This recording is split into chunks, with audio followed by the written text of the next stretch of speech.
শেষ হলো এনএসএস এর 7 দিনের শিবির। গোটা বিষয় নিয়ে কি বলবেন? আপনি শিবিরে উপস্থিত হয়েছেন। নমস্কার।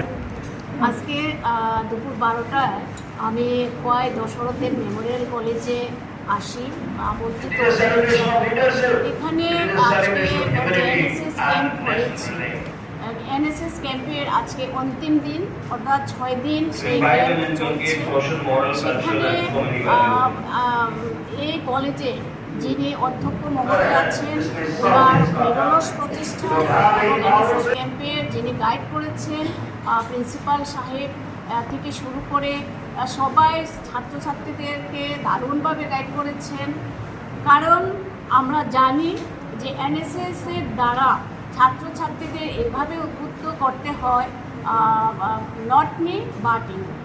তো এটাই মূল কথা। আমাদের ছাত্রছাত্রীদের এই কলেজের বরাবরই আমি আসি এই কলেজে, কিন্তু কলেজের ছাত্রছাত্রীদের তাদের একতা, তাদের যে আন্তরিক প্রচেষ্টা সমস্ত কিছু ব্যাপারে সেটা আমাকে অনেক উদ্বুদ্ধ করে। আমি আসি বারবারই।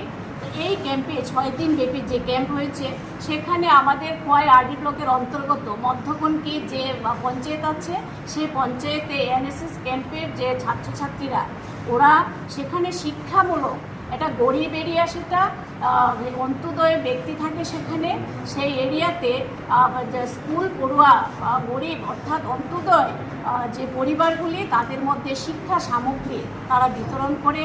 এটাকে আমি খুব অ্যাপ্রিসিয়েট করি, মহতি উদ্যোগ। এবং পরিষ্কার পরিচ্ছন্নতা, যেটা ভারতবর্ষের যশস্বী প্রধানমন্ত্রী নরেন্দ্র মোদীজি যে স্বচ্ছতাই সেবা, সেই স্বচ্ছতাই সেবা ওনারা সেটাকে প্রাধান্য দিয়ে সেটা পরিষ্কার পরিচ্ছন্ন সেটা দারুণভাবে করেছে। এবং সবচেয়ে বড় যেটা এই এনএসএস ক্যাম্পের সবচেয়ে বড় থিম, যেটা আমাদের রাজ্যের মাননীয় মুখ্যমন্ত্রী যে ডাক দিয়েছেন, যে নেশা বিরোধী অভিযান, অর্থাৎ ত্রিপুরা রাজ্যকে নেশা থেকে মুক্ত করতে হবে।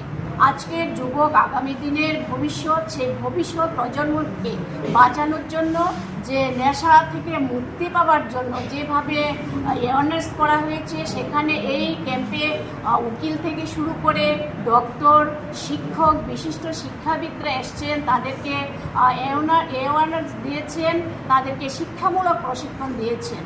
তো সব মিলেমিশে ওনারা এতটা সমৃদ্ধ হয়েছে, এতটা আগামী দিন রাজ্য গড়ার বা দেশ গড়ার জন্য এতটা শক্তিশালী হয়েছে, সেটা সময়ই বলবে।